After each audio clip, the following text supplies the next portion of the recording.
welcome along to the Make It Count podcast. And my name is David. My name's Matt. And we are the Taylor Bros. Coming at you live. Not live, but... Well, I'm alive. You're live. I'm alive as well. So today we're going to talk about a book, The Life We're Looking For, Reclaiming Relationship in a Technological World by Andy Crouch. Matt is holding it there for those who are watching on YouTube. It's a very nice book. I read it 2023, early 2023, so about a year ago. You've read it much more recently, Matt. Yep. Why did you want to talk about this book? I mean, partly it's just a brilliant title, The Life We're Looking For, Reclaiming Relationship in a Technological World. The book itself carries some really, really core ideas that I think are powerful for our time. He communicates really clearly. It's not like one of these classic books which is just, oh, here's how to improve your life in this way.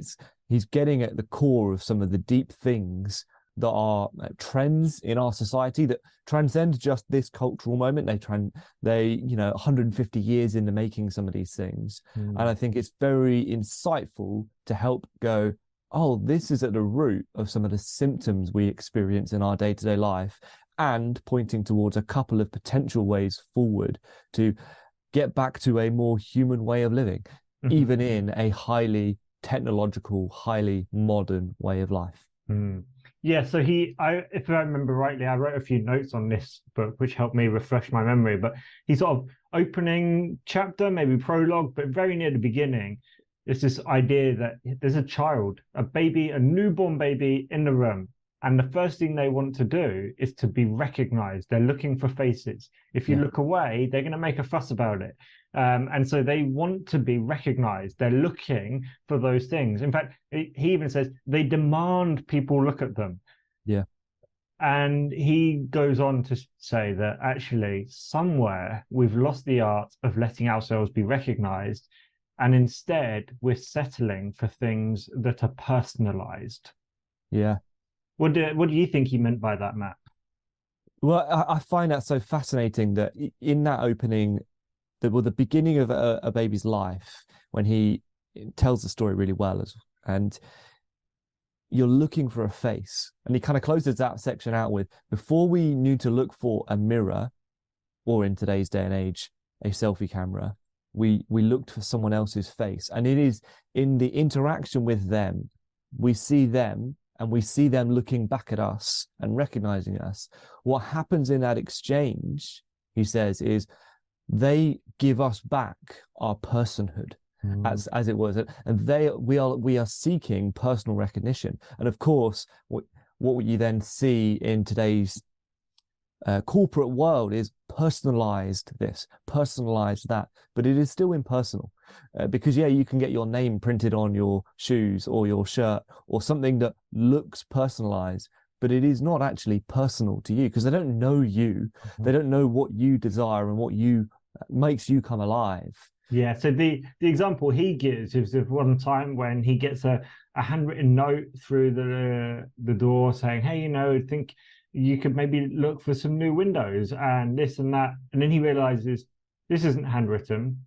This is printed in a handwritten font. There's nothing personal about this. Nobody's handwritten that note to him or that letter to him, but they printed it in a way to make it feel more personal. And an example I see all the time is if you're subscribed to any online newsletters, probably when you signed up, you put your name in and then your email address. And what does it say? It says, to David, standard email. And it's like all they've done on the beginning is put to insert name for the person here. So if I'd signed up and said, something else completely, my name is Book, it would have sent to Book. Da, da, da, da. And it's like, suddenly it doesn't feel so personal. But actually, it's they don't know me. I don't really know them other than what they're producing or putting out there. But so it's this idea that, like you said, there's not a real recognition. It's not personal, but it is personalized. And I think that was an interesting distinction. So I think he moves on a little bit and he basically goes, we are embodied. We are heart, soul, mind, and strength. He says much of our early learning, and in fact, our total learning, is not limited to the intellectual. Mm. What do you think about that? Yeah, well, of course, we live in a post-Enlightenment society where the idea is everything that kind of happens is just it's all up here. It's our brain is the actual thing, and the body just carries that around. The body is just a frame which carries around the mind, or a brain on stick, legs or something, as someone said. And of course, I think we know that's just not true. We are led so much more by our stomachs than by our minds and by our rational thoughts. I mean, there was a whole economic theory about people would make rational economic decisions. Well, we of course know that's not true. We make emotionally based decisions, and they are very often caused by sensations in our body. So yeah, it makes sense that we are more complex, we are more holistic than just one part of us, as for lack of a better word or a better term. I suppose one of the things that maybe we're touching on with that, for example, the personalized versus personal, is it gives a sense of the real, but it never really truly delivers. And I wonder if, again, like part of the appeal of our technological world is it attacks, or not attacks, it attracts to one part of who we are, but cannot give us the holistic thing. You know, so for example, I don't think he talks about it in the book, but virtual reality, VR, it is already existing. I've heard from people that have been in it and have got over the weird nausea that you get to begin with, that it is very immersive, you know, visually and even sound, it's incredibly immersive. But there is billions of investments being made into how do you make it tactile, because we realize that's still just two senses. So I think, again, yeah, that we are complex. There's more to us than just one part of us, especially just up here. And what happens with our bodies is just as important in terms of how we learn and how we move and live in this world. 100%. And so that was a really good insight there. We are whole beings, holistic, embodied. And I see that more talked about in a variety of places. But really the core of this book is about, and it's the subtitle, isn't it? Reclaiming relationship in a technological world. And so a big part, and maybe a key idea of this book, is that the promise of technology is effortless power. Yeah. And so the promise is that with technology, now you'll be able to do something you couldn't do before effectively. And you'll no longer have to. So, you know, you'll no longer have to wash the dishes because you have a dishwasher. You'll no longer have to do the hoovering because you have the little, is it Roomba robot? Yeah, little Roomba robot that will wander around, you know. So it's like the promise is you'll be able to do this other thing that you couldn't do before, and you won't have to do this thing. But he goes one step further and he says, but the consequence is that you'll no longer be able to. And now you'll have to. So the example he gives is you'll no longer be able to make music. And so now you will have to regularly upgrade to keep listening to that music, and you'll keep paying a monthly subscription. And I think that was a really interesting and enlightening point for me, because almost every culture, tribe, society through history made music of some form or other. Like it was really available, you know, no matter how small or big the family or the tribe was, they had some sort of music making capacity. Where now we've just outsourced that to the professionals. We all listen to our Alexa or Spotify or whatever it is. We can't make the music ourselves. And so in order to have access to that music, we have to pay access regularly. Yeah. And there's a cost there. So what do you think of those ideas? I think that was a really key idea of this book. The other thing that's raised there as well, I'm just thinking about the Spotify syndrome we're in, is that, of course, it's also not that great for those who are making the music for the most part, unless you happen to be in that top 1% of, popular music artists at the time, because they get hardly a fraction of what the revenue of those companies get. So they are, in a sense, now the new, almost not quite, but they are the workers that don't get well paid for their services, whilst the middlemen get it all, and then we just receive and consume. And as you said, we're not participating in the music in the same way. Quite interesting. Capability. to follow on from that, apparently there's quite a lot of music industry experts that are quite worried because, you know, Taylor Swift is doing amazing at the moment. You know, she's significantly making a difference to the US GDP. You know, kind of some people suggest she's propping up the economy, but she's about to hit middle age, right? And they were like, we don't know where the next one is. We can't find somebody. They're having a really big challenge of like finding the next person. And maybe it's like, well, there's a number of reasons that go into that potentially. But yeah, so I like this idea that the promise of technology is you'll be able to and you'll no longer have to, which most of us are quite familiar with. Oh yeah, if I have this thing, I won't have to do this thing anymore, but I'll be able to do this other thing. But we're not so familiar with the consequences that we've lost the ability to do. And instead we have to do this other thing. There's a cost to it. The music one is really powerful. The other one he talks about, I quite like, is basically air travel. The experience of air travel. He said, well, think about it.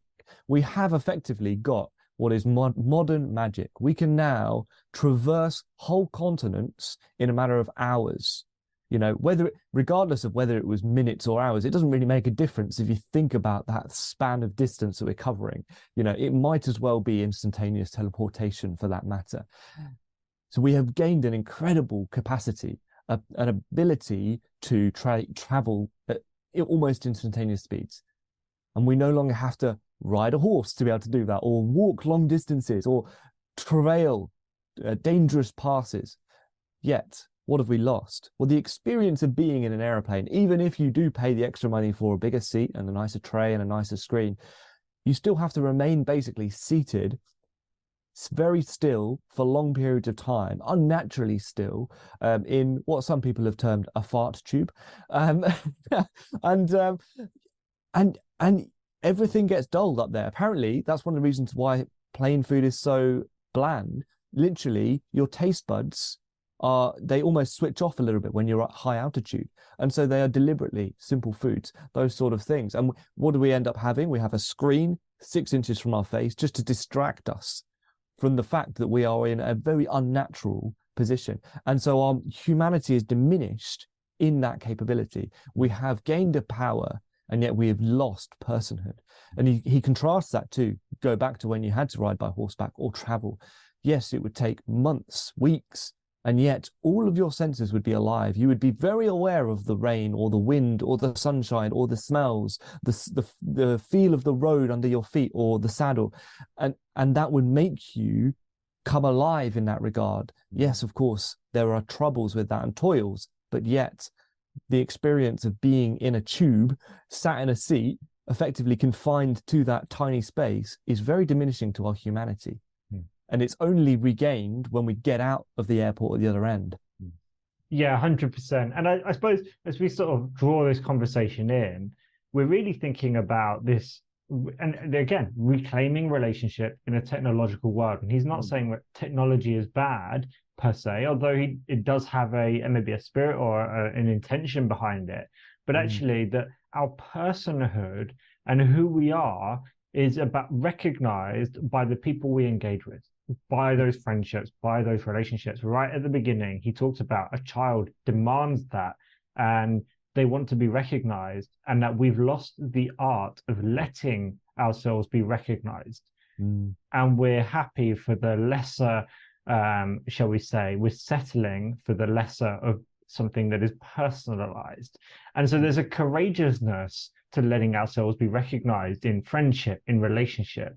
And so we would encourage that. Don't settle for the I sort of know or I'm sort of known, but actually have the courage to meet those people that and let yourselves be recognized, because the world is likely to carry on a trend of becoming more technologically, and that has a cost as well. And as long as, and it's not saying don't do it, but actually recognizing the cost, recognizing what you're going to lose the ability to do is really important, so that you're not just going, hey, it's all great, it's amazing. Yeah, there are some great things, there are some amazing things. Technology has allowed so many benefits for so many people, but also there is a cost. And so that's why we both like this book, I think. Matt, final comment? Well, I would say there's so much more in this book that we could cover. The best thing for you guys to do is get yourself the book, read it, or get the audio version and listen to it. It's fantastic. The thing I would close out on, going back to the music thing, is he contrasts later in the book this idea between devices and instruments, and says the device is effectively this, again, we've talked about this desire for power without effort, modern version of magic. But an instrument is something that enhances your capabilities but doesn't lose your personhood. So obviously musical instrument, we think of also as scientific or medical instruments. And he gives some examples, and it just basically is, that question I'm going to finish with is like, how can we interact with our technology around us such that it becomes an instrument that enhances our capabilities and can help us, but also doesn't diminish us, doesn't require nothing of us. It actually asks something of us such that we have to pour into it, not necessarily pour into the device, but pour out of ourselves and give effort and be changed, but actually come out of it and go, yeah, my humanity has been enhanced in this experience, not diminished. Yeah, brilliant. Really good thought there, Matt. And if you've read the book, love to hear what your thoughts were. If you haven't, go read it. Let us know what your reflections were on what we're saying. Is it a new thought for you? Have you thought about the cost of technology, and what does it look like to let yourself be recognized? But that's all from us this week at the Make It Count podcast. Thank you again for listening. It's such a joy that so many of you would take the time to do that. Until next week.